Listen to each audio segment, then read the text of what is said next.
I'm Rene Guerrero. I'm the city engineer. Matt Pilar, senior civil engineer for the city. Laura, engineering associate. So what we'll do is kind of the game plan here is we're going to kind of go through the handouts here. And then after that, we'd like to kind of take a walk around the park and specifically talk about certain locations and reference the handout there. So with that, ultimately, our goal today is really to come to a consensus.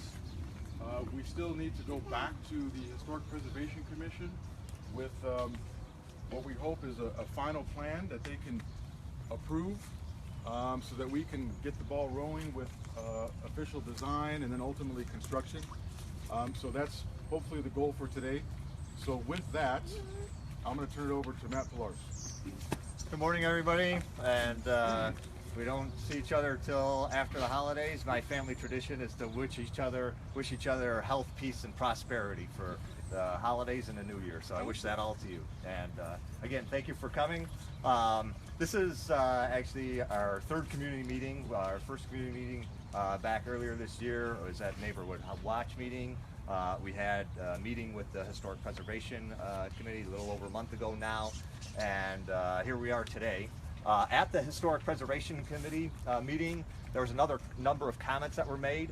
I'm going to go through them and touch on them all a little bit quickly. I'd like to talk about the overall site plan here and some changes that we've been, and our consultants have been hard at work, since the beginning of this thing, but also since the Historic Preservation Commission meeting, making changes, taking into account the input that everybody's provided. And we do appreciate the input. So we'd like your comments. We'd like, to hear what you have to say and your recommendations. In the end, we're going back to Historic Preservation Commission as my boss, Rene Guerrero, mentioned here, and then the city will make a final decision on how this project moves forward. If I can, just 1 second, and we just had our council member-elect, Elizabeth. if you want to say hi to everybody, just join us also. So, Hi, good thank morning. you. And then we had Cushion. Yeah, I haven't been to any of these meetings as my wife has, but it's just a basic question. Something's happening regardless of what we say. There's going to be a change. Is that correct? Yes. So no matter what we say, we can't keep it the way it is. It has to change. That's pretty much the case, yes. Okay. And so there's already a planned budget investment in this that has to happen. Why does it have to happen? That needs to happen because the park needs ADA access improvements as well as the intersections around the park, getting to and from the park. So it's not just the park itself, but it's the intersections and street areas around the park, getting ADA access, American with Disabilities Act, federal legislation requirements that are enforced by the Department of Justice and through HUD and other agencies of federal government. And so we need to get American with Disabilities access, which most people typically consider as ramps. And yet, because there's such a lack of pedestrian improvements that really allow people to cross intersections safely here, there's some of that work that needs to take place first. And so some of you are wondering, why is this project have intersection improvements with these bulb outs and other things that are more than just a ramp?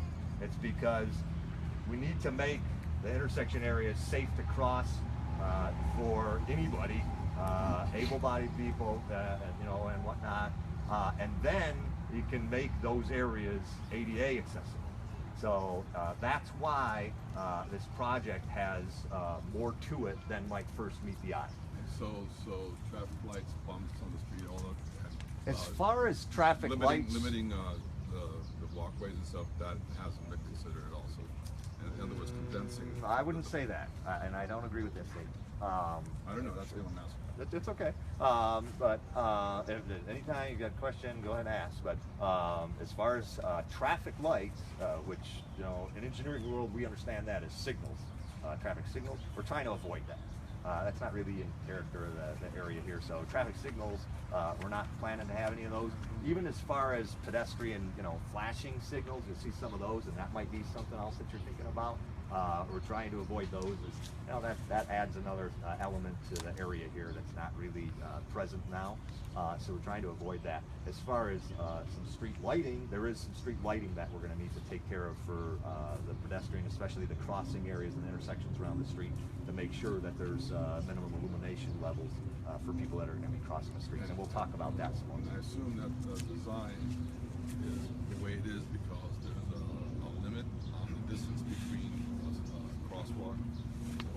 It goes back to that idea I mentioned as far as safety and making the intersection safe to cross. So as the intersections exist right now, that they don't really meet a lot of current design standards and practices. And even from the city's perspective, somebody may be familiar with Metro. Metro, is downtown LA. They govern a lot of grant requirements. They just came out with a recent requirement for cities to all have in place a complete streets program.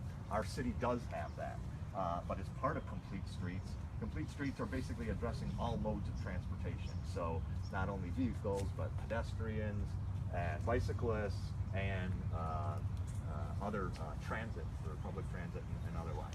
And so as part of looking at things from a safety perspective, from a complete streets perspective, we need to bring the intersections up into a more modern state of standards. Also, while we're doing that, trying to make them, improve them so they're safer to cross for pedestrians.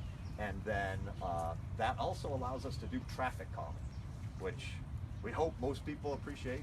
I know, everybody, when you live in a residential area, you don't like to have people, speeding through your neighborhoods and stuff. And so some of these improvements, they help the pedestrians by calming the traffic. So hopefully you see that as a benefit also.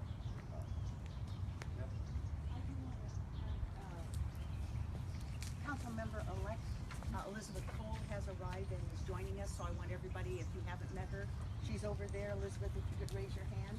So she's present for this meeting also. Yes, thank you. So with that, let me go through. Yeah. I just have one to follow up on the gentleman's question. Sure. So there are several rumors going around, and I want to get it straight.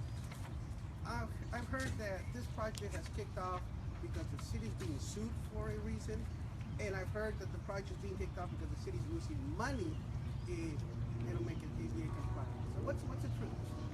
The city does have a lawsuit filed against it for ADA access, and so that is a primary factor for this project coming to be. And as far as the city losing money, that's I'd ask you to be more specific if you could, and yet I don't know if you can. All I know, like I've heard that the city was getting money from federal government because of the historical society, and that if it wasn't ADA compliant, then that's why I want to make sure that I've heard rumors, so I wasn't sure which one was true. That's why I'm asking. Perfect, thank you. I had just one comment. On your design, you didn't correct the names of the streets. Like this is Lincoln here, and this is Jefferson here. I understand. Yeah, so it makes it very confusing. You know, I just look at it all the time to figure out where. Yeah, but it's only the one little part, that we call Como. Yeah, we understand. We heard the It's just comment very- at but HPC. it We does- can put something in there in parentheses to Yeah. let everybody know that it's referred to in two different ways, and yet there's a lot of other work. I hope that you recognize as we go through this do, that but we I have just been take- doing. It and just takes so- a while to figure out what you're talking about Sure. when it doesn't have the correct name. Okay, yeah, we can put some AKAs in there for the streets, how they have some other names. Yeah, but it's not AKA Jefferson, it's AKA Como. Yes, So right. you need, because We'll swap. all We'll those take care of it. addresses are Lincoln, all those addresses are Jefferson, so there are no addresses on Lincoln Drive. So when you do the AKA, make sure you have the address. Jefferson, Lincoln, rather AKA. than also. We have this thing. Okay, so Miggy was asking about the streets, some other comments we had from the HPC. irrigation system's not working, why we add more. We have met with Chris Henson. He's city staff that works with the parks, irrigation systems. When they're dealing with irrigation systems, a lot of the issues are on the laterals out to the heads and some of the operating systems. What we're planning to do irrigation-wise, if we need to, and I'll get into this more a little bit later, our recommendation is not to use an irrigation system for plantings, turf, other things that need irrigation. One for maintenance, two for watering costs for the city and other costs. However, there is, a turf alternative. I'll talk about that later. And yet, that's not something we're recommending. So if you do end up needing to use the irrigation system, what we're planning to do is connect into the main line and run new lateral, and then it'll have its own new wiring system, the controller. We've talked to Chris also about that, and there is a separate project, different from the Lincoln Park project, but it also is a project that involves updating irrigation controllers in a number of parks throughout the city, and this is one of them. And I've talked to him about the number of zones that we would need, not only for the park as it is, but for any additional irrigation that would happen as part of this project. And the controller that would put in that building would be enough to handle all of the zones that would be needed if things go in that direction. So the new DG walkway should be inside the trees, not outside. There's not 5 foot clear. Yes, we recognize that. I mentioned that at the HPC meeting that we would need to go around areas. The main area I mentioned was on the southeast area of the park. There's other areas I mentioned. You can see on the new site plan, and let me explain this a little bit, what's going on here. So the reddish pinkish areas, it's this area here, this area, and this area, as well as this little piece. The reason why we have those designated and called out that way is that we are expecting that that will be part of a base bid. Those areas that are in this pinkish reddish color are needed, we expect, no matter what, okay? As far as connections from the pedestrian crossings, intersections, bulb out areas to the existing DG pathways throughout the park. And, if you're looking at your handouts and exhibits, I meant to get a picture of the pathway with the DG so everybody could see that, but hopefully, you take a look at it while you're out here, and we'll put one in there into the presentation before we go back to HPC of the DG pathways. In any case, we need those regardless in order to connect with the existing system. We also need to manage the city's costs and budget. City doesn't have unlimited funds to be spending here. So these other areas that are shown in green, we are going to propose those as additive alternates. We talked about the lawsuit a little bit. As part of that lawsuit, there's mediation going on. When we get through some of this, and it's much more concrete in terms of what the final plan is proposed to be, we're going to need to go back into mediation, present that plan, and what we intend to present at that time is that if these areas in green are not necessary for the ADA requirements on access and connectivity through the park, that we would not build those, okay? So that also corresponds with one of the other comments that was made at the HPC, that there are natural pathways and areas where people are jogging, they're just going through the grass and there's a little area, and why not just leave that or have the trails follow those areas. So we did make the areas where the path couldn't fit in between the trees and the back of curb, right around the outside. We did move the path in, and we did try and do that. Also, the other concept that was mentioned at the same time with that is the meandering, and work that into it to avoid the trees, follow the paths, and give it a little bit more natural look. So you'll see that in those 3 areas, and that's the intent there. And a comment that boulders are a bad design element. You'll see in the cobblestone alternative that the boulders are still there. I mentioned at the HPC that we need some sort of vertical element. One of the other vertical elements that we worked in there was the hitching post, which is another comment at the HPC. You'll see that that's worked into the alternatives. If we want to substitute the hitching post for a boulder, let us know if that's your comments, if that's your preference. But we need some sort of vertical element there, and whether it's the boulder or the hitching post, We left it because that was an alternative. Some people might like it, and so we'd like to hear your input on that. The hitching post, you'll see it's in the alternatives. We did reference this one that exists up here. It's in here somewhere? It is, yes, and I'll get to it as we're going around here. Cobblestones, boulders, that is still one of the alternatives. You might want to think about, you know, the texture and the relief just as you have those bulb out areas. In terms of, you know, brick is an alternative that's also in there. That can potentially be a flat surface if it does go in the route of brick.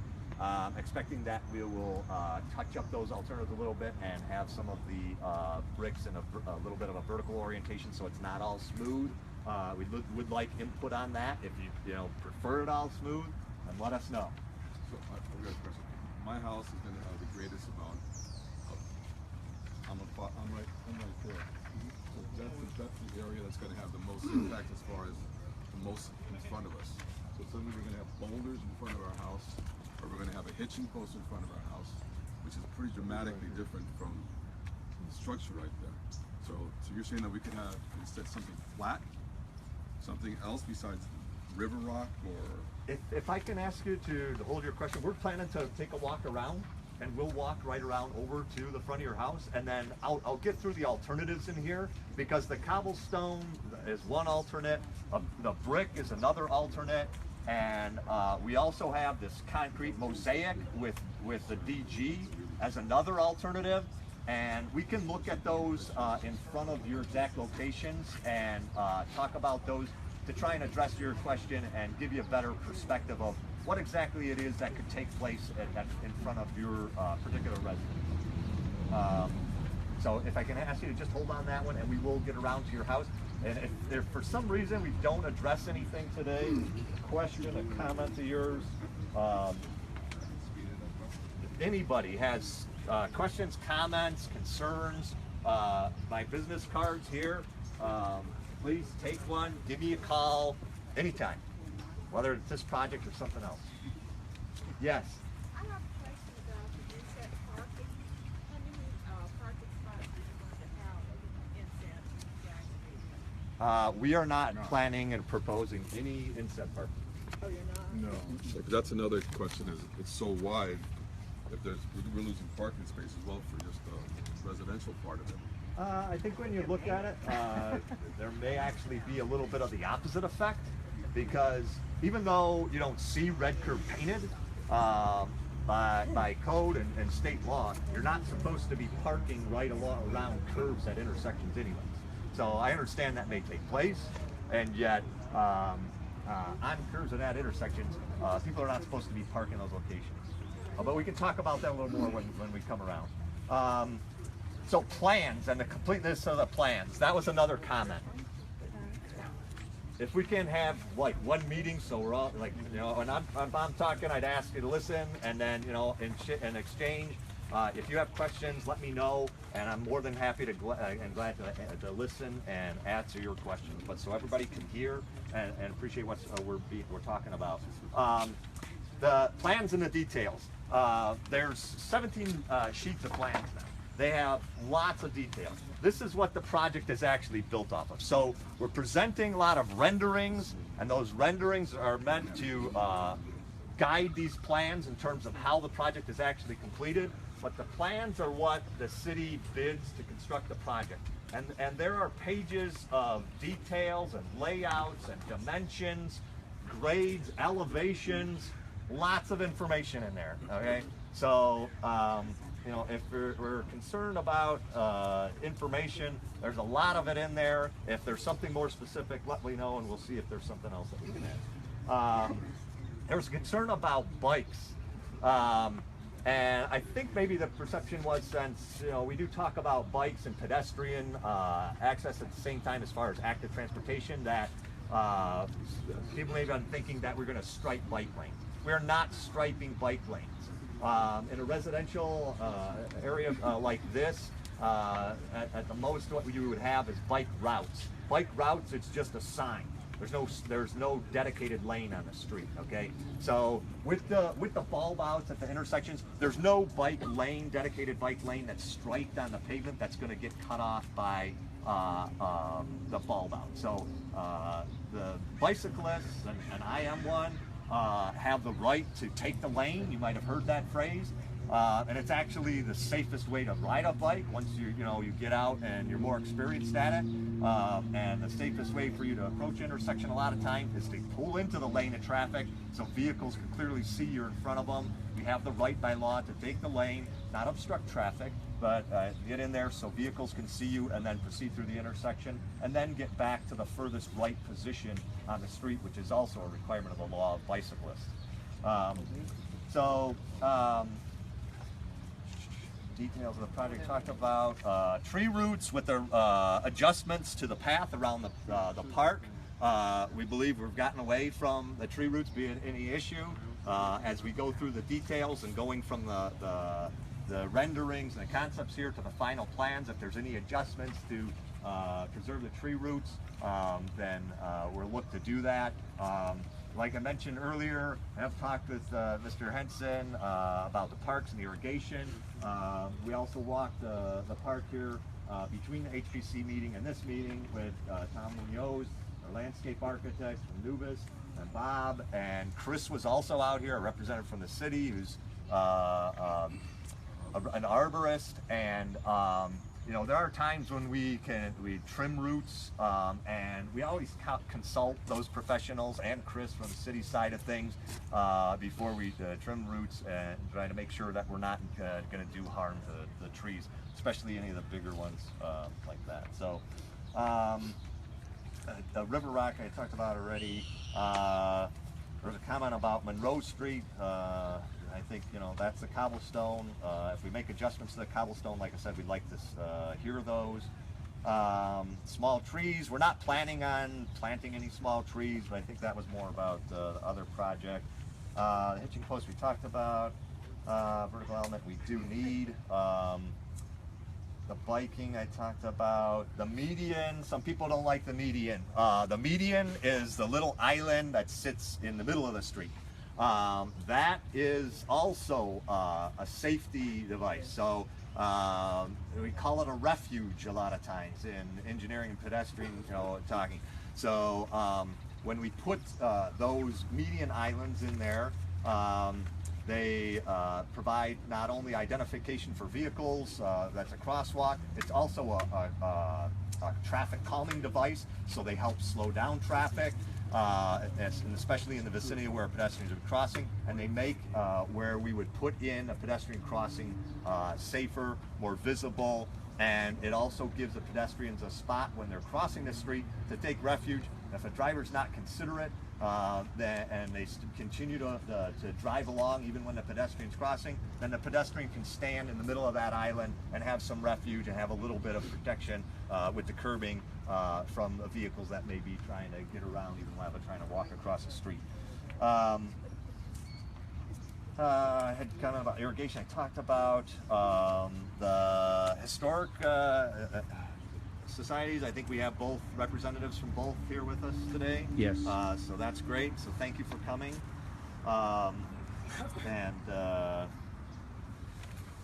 We apologize about not showing the path adjustments earlier. We know they've been a long time in coming. It has been our intent to do that, and yet there are only so many resources the city has. So there are other projects we're dealing with, but this is important, and I think we've made the adjustments. I think I'd be happy with what we're showing now, I hope.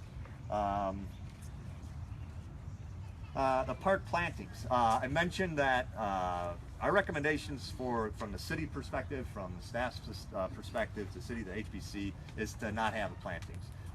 To deal with budgetary concerns, to deal with maintenance concerns, to deal with costs of water, when we need to put in any irrigation system and stuff. It's going to be more digging, more disruption. There's just a lot of reasons that we're not recommending to go there. And yet you will see in a couple of the renderings that we prepared, there's one for turf, there's one for plantings. We can talk about that and see where that goes. drawings and perspectives. I mentioned that earlier. Someone also mentioned Google Earth in your handouts. There's a complete Google Earth. I thought we'd possibly be able to use that at the beginning, and yet with the canopy of the trees and everything, it really makes seeing the ground hard. So we had to do survey work. The plans are based off of detailed surveyors. Stantec had their surveyors out here in the field to specifically identify things, so hopefully that addresses it. Gentlemen, I just want to compliment you on that. What you had and what you got now, beautiful. Great, Great job. Thank you. There's a comment about a palm tree and fire hydrant. We're going to walk up to that. That's one of our first intersections to go towards here in a minute. And we are intending to keep the palm tree and the fire hydrant at that location up here at Lincoln, Como, and Palomares. And then as far as the renderings, we have been hard at work, and let me say thank you to our consultants for doing all the work on renderings. It is a big effort, and we appreciate their help. The city cannot do this alone with our the little bit of staff we have in office. So thank you guys. So with that, let me get into this package then. Let me ask one question. Sure. When you say plannings, you're talking about additional plannings, right? Correct. Okay, thank you. Yeah. You're welcome. Your first sheet is this site plan. It's the same thing. You know, also to try and manage budget and resources, we had consultant pick up all the trees. They've got botanical names, common names listed out here. The types, they're all identified all the way around the park. We didn't go into the park. We're hoping not to be, you know, we don't want to affect any of the trees. And yet, you know, if there is a smaller tree or something that we have to deal with, a little bush or something, we're not expecting that we're going to have much of any of that, and we definitely are not looking to affect any of the bigger trees. We have adjusted the path around the park to deal with that concern, I believe. Thank you. Next one is just that aerial, the Google aerial we talked about. At the HPC, the plaza planter, the wall around the oak tree here was brought up, and I apologize, there was an old detail on there for a concrete retaining wall. That was not intended, and we put that in there as a placeholder, you know, to remind us that we needed to do something about that. And this is what's intended on the wall. This is actually reconstruction of the wall. We're trying to try and leave everything that's there, and then have very detailed specifications for the contractor to have a stonemason with, you know, years of experience, find similar materials, and then repair that planter wall so that it blends in with what's there. The surface of the patio here, what's the plans with it? I will be getting to that in a sec, and yet that's pretty much right on target. Let me just go right there anyways. Yeah. There are some square panels around that planter wall. At the base. At the base, you know, and we're planning to essentially keep those there. We might need to pick them up, put them back down. They're right, you know, where Councilmember Lance is standing right there, and this Tessier is sitting with her feet on the floor right in front of the planter wall. We're looking to keep that border around there. I can go through there's engineering and architectural and aesthetic reasons why to do that. I can explain it if you want, but we think it's a nice touch. We think it keeps some of that material here. It helps with the wall and its longevity and other things. But we are planning to keep those in there. The rest of the concrete mosaic area here, for the most part, we're planning to remove this, take it out and replace it with DG, with decomposed granite. In the bench areas here, under the bench legs and around the barbecues, we may have some cutouts that remain because, you know, and these things that have a lot of weight to them, if they're just set on a DG, then, you know, they can start sinking over time. The barbecues, they have different, you know, concerns with hot coals and other things falling on the ground and whatnot. So we may have some cutouts, some little panels left. to help keep the benches from sinking in the ground. And whether it's these or we put some runners underneath, we need to do that for the benches. And then around the barbecues, we'll address those. As far as the barbecues, we're planning to leave those. I mentioned at the HPC, you know, if they're in good condition, we'll plan on just leaving them. We're out here, took a look at them. They look like they're in good condition. If we need to make an adjustment to them, height-wise, ADA requirements do have requirements for heights. You might be familiar with sinks and railings and all sorts of things like that. Barbecues are no different in a public setting. If we need to make a vertical adjustment to them, we might do that. But that's probably the most of anything we do on those. Yeah, sorry. Will the DG be high enough so that it doesn't become a place where water collects and mud? Yes, we're going to look to get it to grade to drain, so yeah, we don't have any drainage issues. Yeah. What's the rationale behind removing? Taking the concrete out? Okay. Pardon me? Taking the mosaic of concrete out and replacing it with DG. It's the only place in the park where really you can have, you know, a gathering area where DG isn't accessible, is it? It is accessible. Is it? Yeah. It is? If it's maintained. Yes. So the idea is, there are areas here that are ponding, that are potential trip hazards. Their slopes don't meet ADA requirements, and to take it out and then try to get concrete back in without affecting tree roots and stuff, especially for a tree like this. I think everybody wants to see this thing stay here and live. And then the other thing is ongoing costs and maintenance for the city.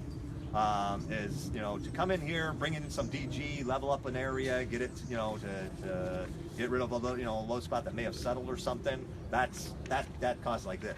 To come in here and take out concrete and then relay it because it's not meeting ADA or it has slopes or it has drainage issues, that cost is like this.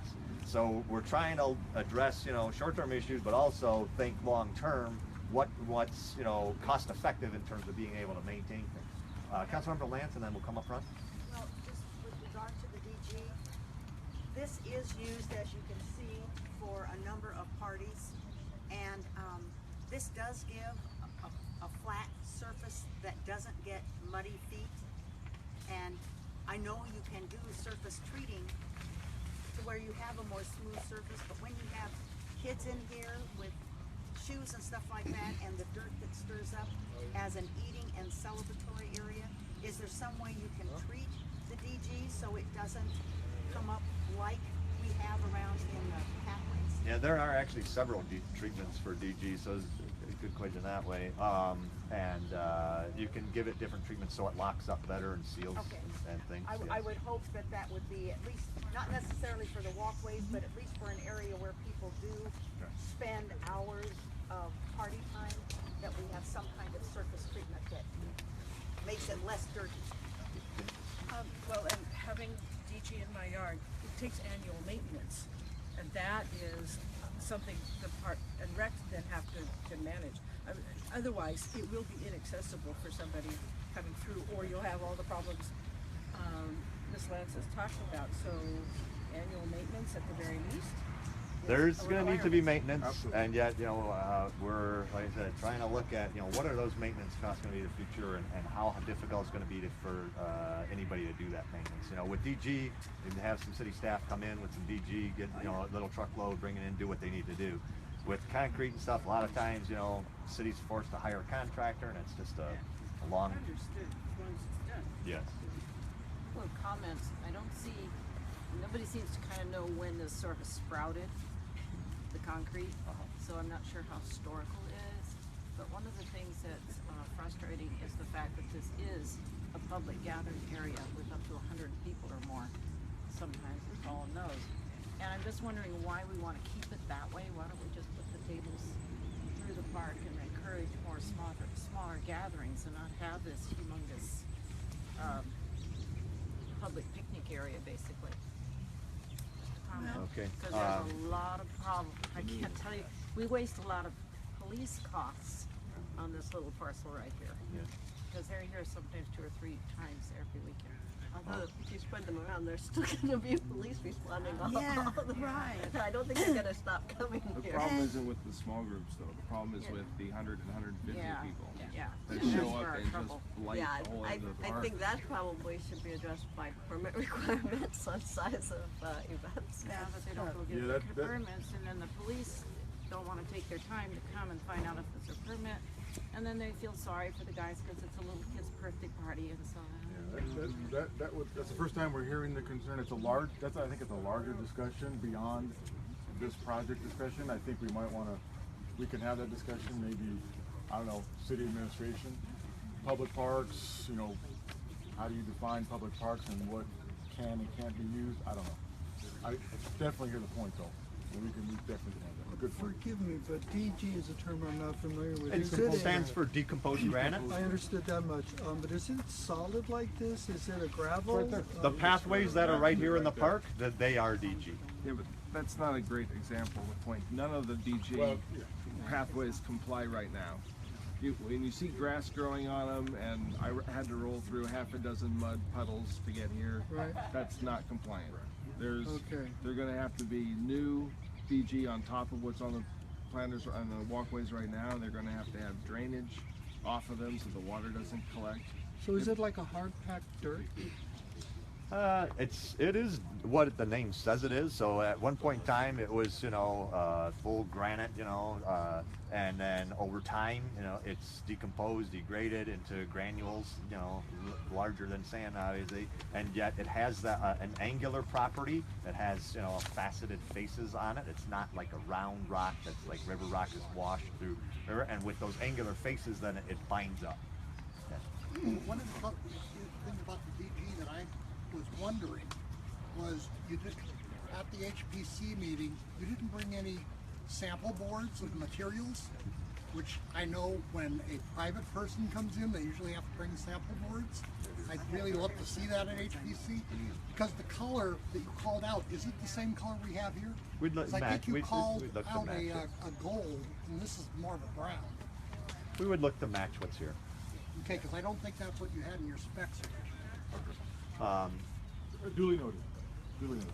So, again, I'm new. So what we're looking at is all these changes are happening because we're going to improve access theoretically. We're going to do beautification theoretically. Because you're making changes. The beautification may be a side benefit, but right. Well, I don't see it so much as a benefit based on the design, but that's not the intent of the project. The project is not the intent. Is not the to intent is be doing. for access. Yes. Okay, so then my question is, why not choose the shortest path of resistance as opposed to extending all these things out? If the shortest path anywhere, like right now, with the test case right here, it makes sense because it's a short connection. On mine, you're actually stretching things out when the street, the shortest connection is right there. So why not let people cross at the shortest connection as opposed to extending it out? Because to me, I'm losing the ability to have anyone park in front of my house. I'm gonna, theoretically, if I have something going on in my garage, I gotta park in Jefferson down the street because there's no place for me to park. And if we have to move anything, if there's anything going on to the front of our house, we have no access directly to the front of our house from the street. Let me go back to a statement I mentioned at the start of the presentation. So the access issue is not just for the park. The park is part of it, but it's also the intersections, all of the intersections in the streets. Access to. Around. Right, but to again, and from the park. You're extending property when there is a short path right there across. There is a short path right there. There's a short path. There's a short path down the street to get to here and then come over here and cross. The shortest path is not extending out a triangle so that it narrows the street. The shortest path is right there by the alley. That would be where somebody would cross, not extending it out 20 feet and then crossing and eliminating the path to my house. Effectively, I have no path to my house. I can go in the garage in the back of my house, otherwise I have no path to my house. I would disagree with you in terms of the path locations and possibly the parking, because the safest place for pedestrians to cross typically is at or near an intersection where vehicles and drivers are expecting more activity to take place. There's a lot of traffic engineering that goes into all of those sort of aspects. There was a traffic study that was done at the beginning of this project. It studied vehicle traffic, pedestrian traffic, bicycle traffic. And one of the main important things that it found was that there is pedestrian and bike and vehicle traffic distributed through and around the park, all of it. Where do I park? Where do people come? Yeah, in my house in Rosita. See, because I'm looking at this, and it just doesn't make sense.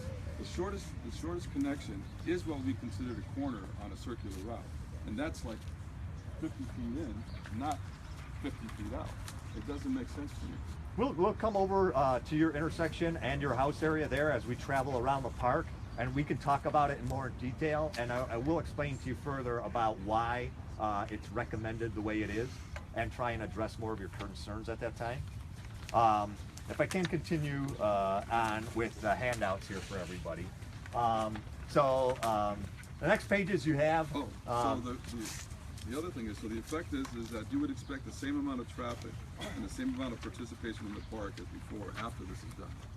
In other words, what we're addressing here is that there's going to be less property here for people to do whatever they want to do based on the construction and the design. Is that what I'm saying? There's not less property. Actually, with the bulb outs, the park actually is a little bit bigger with the bulb outs. But you were talking about reducing this area to have... No, not at all. No? So this area is going to stay the same? Yeah. Same area. So these are renderings, different materials. At HPC, people ask, okay, if it's not cobblestone, what other things? So brick was mentioned. I'd like to point out that there is cobblestone throughout the area. There is cobblestone in flat areas, not just on house foundations. There's a couple examples there for you. 220 East Jefferson, 255 East Jefferson. There's others. In any case, I would like to point out that this house you show at 220 East Jefferson, this is the one that the people in the community get together and clean up. This is not a good example of a contributing property in Lincoln Park. Okay. The one at 220. Okay, thank you. I think there was brick mentioned. So there's a couple alternatives for brick there. The reclaimed, recycled brick you see on the top. A brick that's in a newer condition you see on the bottom. If you have preference on one of those, please let us know. I like recycled brick, reclaimed brick. As far as if I don't hear any comments, and if it sounds like we're heading in a brick direction, my personal recommendation for the city is that this fits more with the character of an area, reclaimed, recycled We brick. agree. Okay, so but if other people think otherwise, then please let us know. Good. There's a lot of irregularity in reclaimed brick, and if you're going to put it in a concrete setting, having very narrow gaps between the bricks and a high grout on the brick to make it smooth as possible is really important. Yeah. Otherwise, it's like rolling over a washboard. We would agree with that, and yet for the brick, it's more of a treatment for addressing the areas outside of pathways for travel and whatnot. Inevitably, if it's a smooth open surface, Someone will walk people will be moving over it. Yeah. Noted. Concrete mosaic. Horrible. Yes. Yeah, I agree. This area, but one of the questions at the HPC meeting had to do with the benches. And you Yes. made reference to perhaps adjusting the height of a barbecue, but I didn't see any rendering or picture of, you said some of the benches would stay, but some of them would go. And I don't know what, I would like for us to see what the new bench design is in the course of the meeting. So Renee is walking around with some handouts for ADA picnic bench. That is a cut sheet from concrete manufacturers, so it matches up with the type of bench we have here. We will get a rendering, we will get a picture or rendering of it so you can see it more in a real visual aspect when we go back to HPC. but it's meant to match the type of bench you have here, and yet have ADA access, which these benches are not right now. And there would be one of those. The other 2 benches we're planning to keep and remain the benches that we have here. Something else that exists here, going back a little bit to the concrete mosaic. These pieces of concrete here, something that we can do to help address historic preservation is actually reuse this material. You'll see in some of the renderings for the bulb out areas that a concrete mosaic is one of the alternatives. If it's not the cobblestone, if it's not the brick, one of the other alternatives is to use a concrete mosaic instead of the brick or the cobblestone. We could reuse this material, put it in the bulb outs, and maintain some of the history of the area here. It would be filled in more likely in those areas between with DG. You'd have the little color contrast, and then you'd also have the link between the DG that's in the park and the bulb out areas. So you'd have that DG as well as this mosaic of concrete in those bulb outs, and extend this character through those bulb out areas. Yes. If we're worried about people walking on the brick, and I agree, if people are going to walk on it, especially kids and stuff. But you're calling it cobblestone, I call it river rock. But anyway, that would be, that's really rough to walk on. If you have a flat surface and kids are walking. The intention of those areas for cobblestone or brick or concrete mosaic, when I'm talking on the bulb out areas, is not for pedestrian travel, and it's not needed for pedestrian travel. The pedestrian travel in the bulb out areas will be sidewalk concrete that's put together and finished to match the score lines and the other sidewalk that exists throughout the area. You have kids playing in the park. Kids are not going to stay on the walkway. Those bulb out areas, nobody should be telling their kids to play in those areas near the intersections. They may not be telling them, but kids are here. And they'll be doing it. And if it's rougher and harder for them played there, in my opinion, the better to keep them out of those areas near the intersections. And then you'll also see the example of the hitching post. The next sheet is some more samples for the area. Cobblestone, some plantings, areas that may have DG. There's also the brick that does exist in the park at the Lincoln Park sign here, as well as the shade gazebo area. Both of them have brick on them, so the brick could tie in with those. Have you looked at the historical hitching posts that we actually have in the area? Yes. Are these somewhat based on that? The picture. Yeah. I just want to say, I totally object to the hitching post idea, because it's a fake historical element, and we have real historical elements, and if you can't tell the difference, it sort of detracts from the historical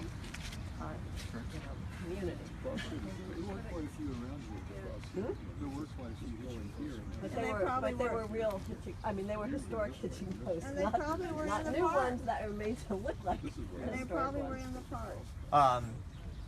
Was there another question? Well, back to the boulders and the river rock. To be honest with you, if you've never seen an 8-year-old boy in a public park hop up on something and jump down, does the city really want children to be face planting into those river rocks?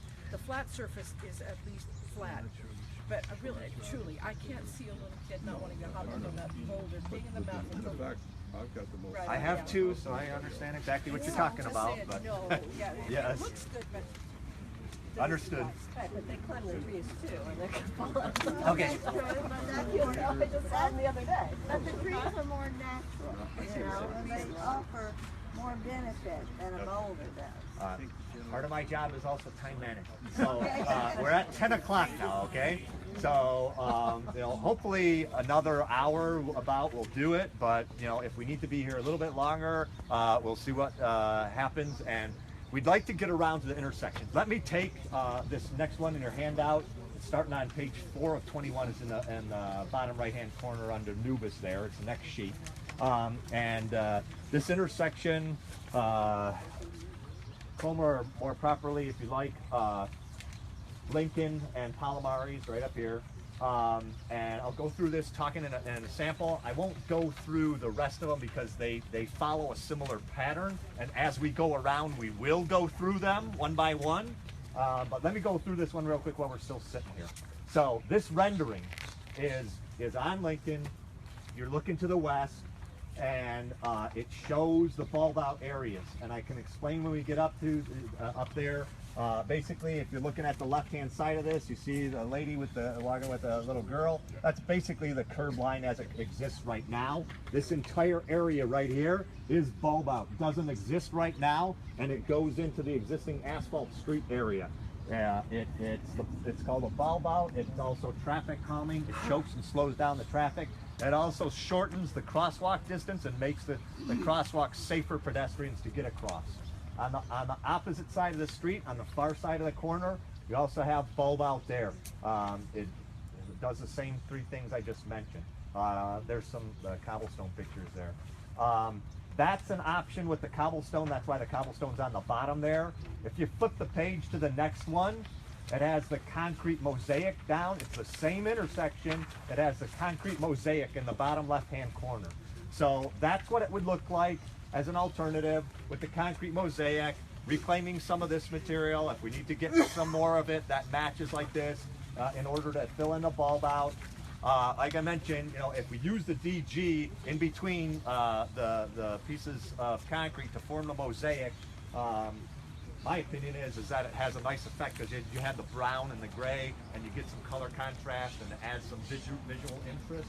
It has the hitching post there. If there's some other, vertical element to give it some vertical relief, we need to do that so that it catches drivers' eyes better, as well as pedestrians and others. You can see how the DG path continues around. We're up in this area here right now. So the next one, again, same intersection, but with the brick, okay?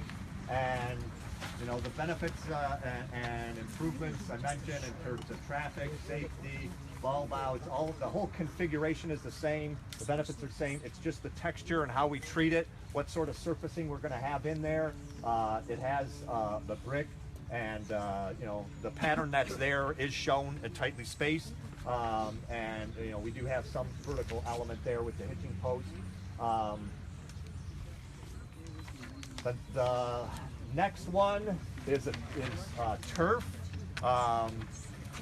and it says option, and yet, as I mentioned earlier, the turf is not what staff's recommending to the city for approval for all the various reasons with budgetary concerns and water and additional disruption of digging up things and maintenance and all of that.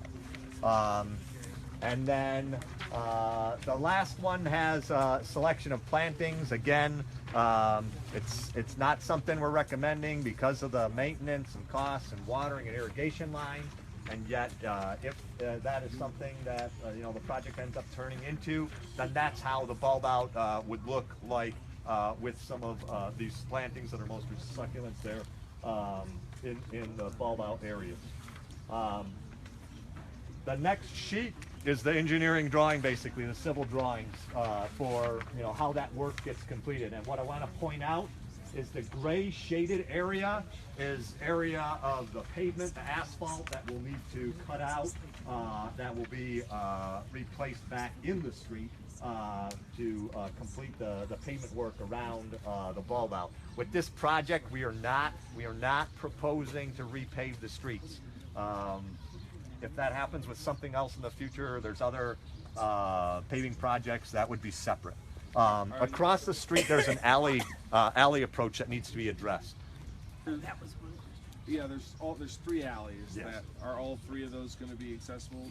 Yes. Ramps and Yeah. So there's one here, another one, and then There's I one thought I saw Mr. Carrero. right there. There's one there. Yes. And there's one next to his house. All 3 of them. Are they gonna be resurfacing Calamares? Uh, Have any word on that? I mean, it's coming up in big chunks. It's and- not something that can be promised at this point in time. It is something that we're looking at. It is something that I've done some estimating on. It is something that I'm looking for funds to be able to do. But I mean, I'm not talking just here, I mean, the whole Yes, if that project was to proceed, one of the ways to address limited funding is to possibly, start at, McKinley and then work to the south, but, it's, a lot of our paving world just revolves around funding and there's, lack of it. yes. Would you explain again what the gray is here? The gray is areas of pavement that we're going to end up needing to replace adjacent to the bulb out. So that's the street side of The street, yeah. It's not the whole street, it's just area that you'll see replaced. And until the streets are resurfaced, you will see some newer pavement in those areas. And yes, it's not going to look as nice as a new street is. We'd like to do new streets, it's all money. Are you adding any stop signs anywhere? Stop signs, gentlemen, traffic.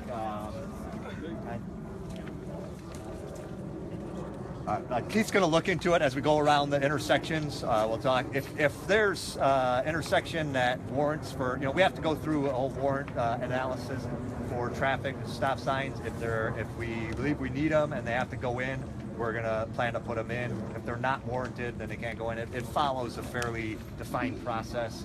There's a lot of speeding on Palomares, and by the time you get to the north intersection, yes, that's really where it's a free-for-all. Yes, I agree with that. Yeah, putting in the median island, choking that intersection with the bulb outs, we are looking for that to help with traffic coming and get the speeds reduced.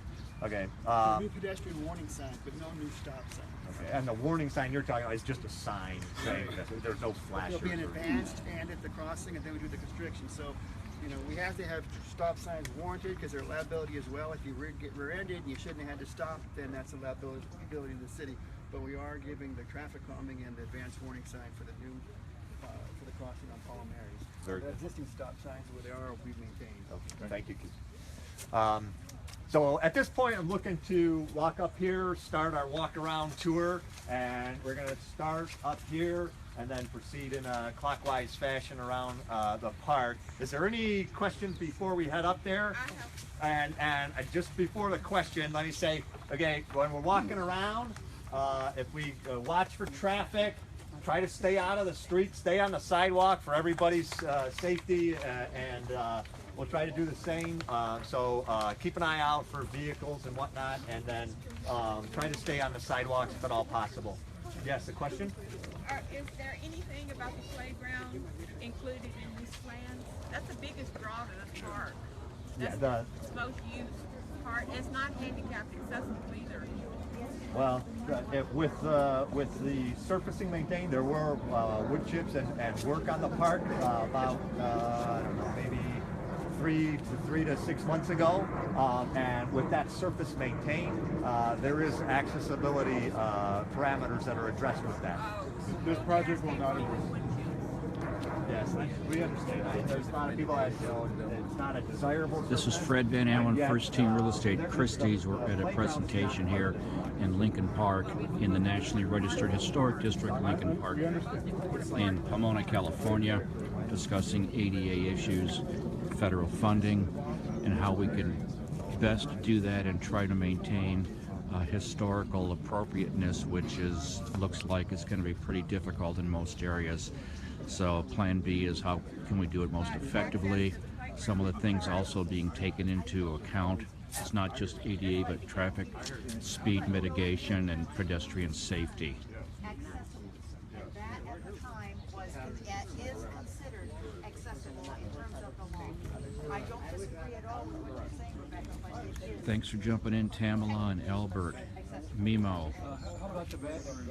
Joy, Sandy, Steve, So that's not part of the ADA. Jason, Donna, Tina. Not saying that there's not ADA concerns there, just saying not a part of this project. Ready for another lawsuit because we bring in so many people and the bathrooms are not ready. The people over there Good point. Understood. Duly noted. Have money aside someplace for the very first lawsuit that hits you and you're back at square one. Duly noted. Is this money mainly for street contractors, the way it's being used, basically? This funding, and one of the reasons why. The city engineers and consultants are about to do a walk around on the park to discuss the bulb outs and stop signs and parking and traffic mitigation and stuff like that. So I am checking out now. This is Fred Van Allen, First Team Real Estate Christie's, 909-261-9711.